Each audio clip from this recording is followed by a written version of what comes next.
সাবেক প্রধানমন্ত্রী শেখ হাসিনা সহ 10 জনের বিরুদ্ধে গণহত্যা ও মানবতা বিরোধী অপরাধের অভিযোগের তদন্ত শুরু করেছে আন্তর্জাতিক অপরাধ ট্রাইব্যুনালের তদন্ত সংস্থা।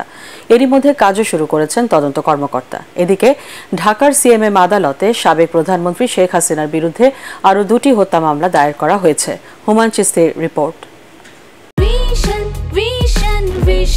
100% কপার কন্ডেন্সারে তৈরি ভিশন ফ্রিজ, তাই গুণে মানে অটুট থাকে বছরের পর বছর।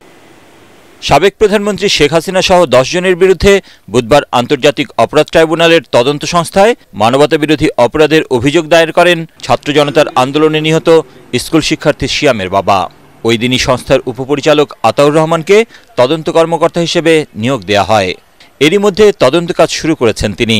অভিযোগকারীর আইনজীবী গাজী এম.এইচ. তামিম জানান, কোটা সংস্কার আন্দোলনের সময় 15 জুলাই থেকে 5 আগস্ট পর্যন্ত সংঘটিত হত্যা, গণহত্যা, নির্যাতন সহ মানবতাবিরোধী অপরাধের অভিযোগ তদন্ত করা হবে। তদন্ত সংস্থা এই অভিযোগটিকে একটি মামলা হিসেবে রেকর্ড করেছেন। এই মামলাটি রেকর্ড হওয়ার পরে একজন তদন্ত কর্মকর্তা নিযুক্ত হয়েছে। তদন্ত কর্মকর্তা এই মামলার দায়িত্বভার গ্রহণ করেই তদন্ত কার্যক্রম শুরু করে দিয়েছেন। তদন্ত কার্যক্রম শুরুর প্রাথমিক পর্যায়ে উনি এই সময়কালে সকল পত্রিকা সংগ্রহ করেছেন, করে এই পত্রিকাগুলোকে পর্যালোচনা করছেন মর্মে উনি আমাকে জানিয়েছেন। আইনজীবী তামিম আরও জানান, নিয়ম অনুযায়ী তদন্ত শেষে প্রতিবেদন চিফ প্রসিকিউটরের মাধ্যমে ট্রাইব্যুনালে দাখিল করা হবে।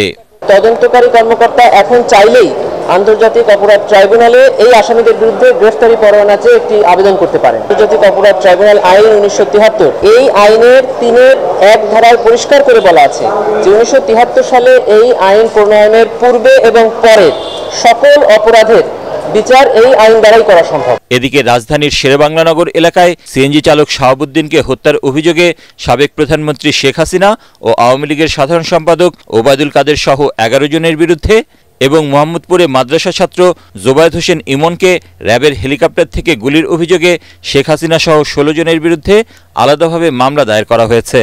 ঢাকার সিএমএম আদালতে মামলা দুটি করা হয়। আইনজীবীরা জানান, এসব হত্যা মামলাও আন্তর্জাতিক অপরাধ ট্রাইব্যুনালে বিচার করা সম্ভব। এটাই হবে বেস। সরকার শুধু বলে দিবে যে তদন্ত সংস্থাকে যে এই মামলাকে বেস করে সারা বাংলাদেশে তদন্ত করবে। হুমায়ুন চিস্তি, এটিএন বাংলা, ঢাকা।